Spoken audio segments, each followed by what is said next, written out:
yite sowe ni indirimbo idasanzwe mu ruhando rwa muzika hano mu Rwanda.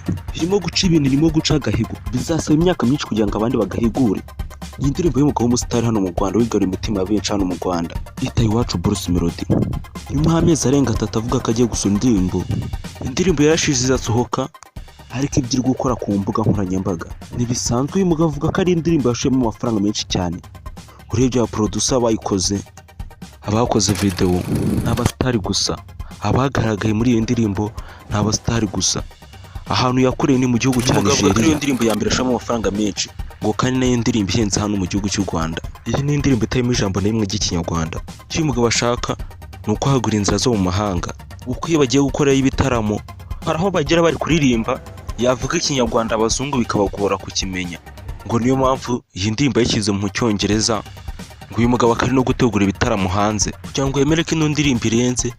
Mu minsi 6 isigira views 1,200,000. Ejo nibwo nakubwiraga ko mu munsi umwe yari ifite views 2,300. Isanzwe ko mu Rwanda mu gihe kitari cyajyana n'icyumweru umuntu aba afite views miliyoni ku ndirimbo ye. Ibyo nibisanzwe kuko n'umuntu washatse kubigerageza no bita element babana muri red imwe ya 150 AM. Uretse ko kugira ngo yuzuze miliyoni byamutwaye iminsi irenga 10, mu gihe uyu ngo yabikoze mu minsi 6 yonyine akaba afite views na 1,200,000 ku ndirimbo sowe.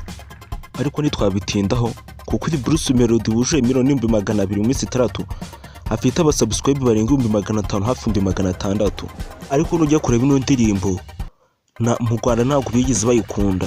Nujya kureba urasanga iri kurebwa n'abantu bo mu mahanga, uretse ko abantu bake bo mu Rwanda bashaka kumva icyo ivuze aribo barimo kuyikunda bitewe n'amagambo arimo n'ubutumwa buri muri iyo ndirimbo.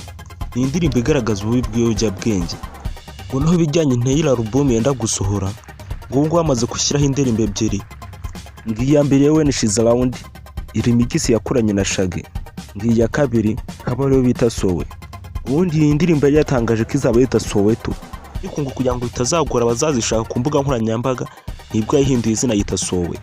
Iyi akaba ari indirimbo yakozwe n'umuproducer bita Max.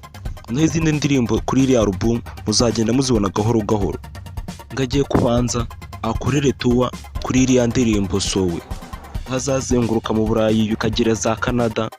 Iri akaba ari indirimbo yacagahigo ko kugira views miliyoni mu minsi 6 yonyine.